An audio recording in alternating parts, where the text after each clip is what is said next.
In this video, we're going to look at networking within the Edge ADC.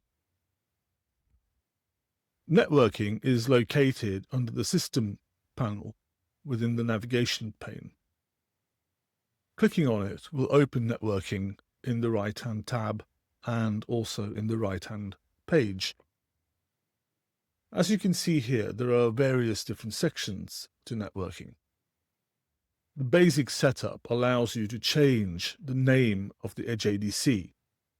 This is useful in being able to determine which Edge ADC you're actually looking at in a clustered situation.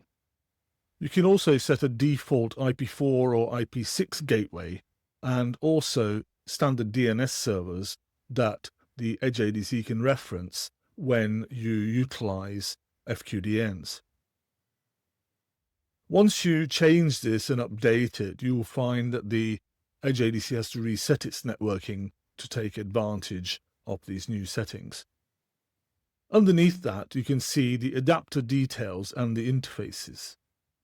Let's first look at interfaces.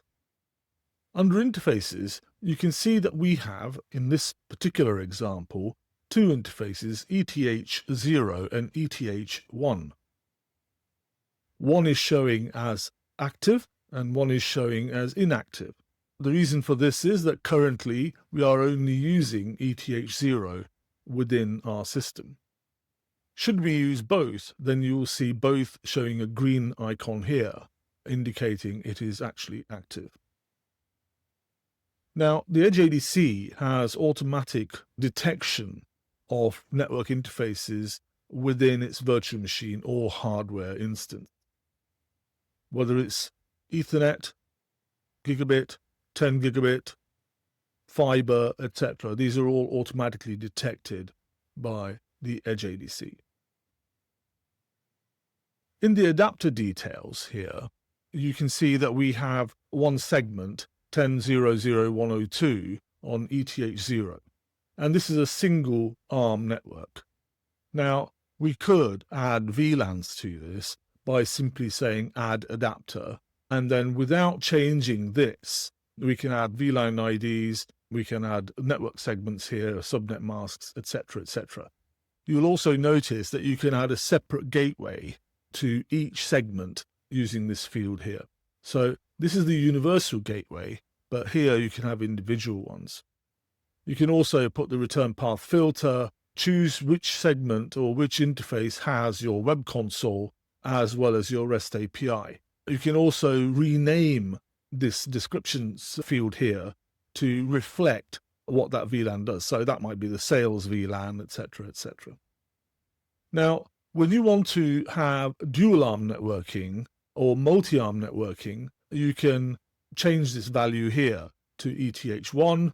In this example, add the new address requirements, etc., and you will then have a dual ARM network. Care must be taken and thought put into return path filtering for dual ARM network.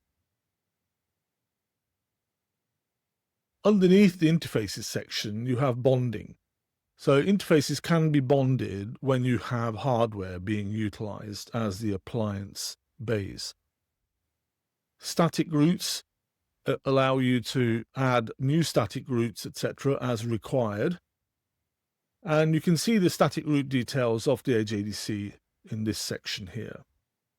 Underneath that, we have some advanced network settings such as server NAGLE and client NAGLE, as well as the ability to utilize SNAT if you wish to. Now, there is no need to use SNAT in these days because of advanced reverse proxies. Once you changed any network adapter details, etc., the Edge ADC will restart its networking in order to take advantage of those settings. This concludes the section on networking.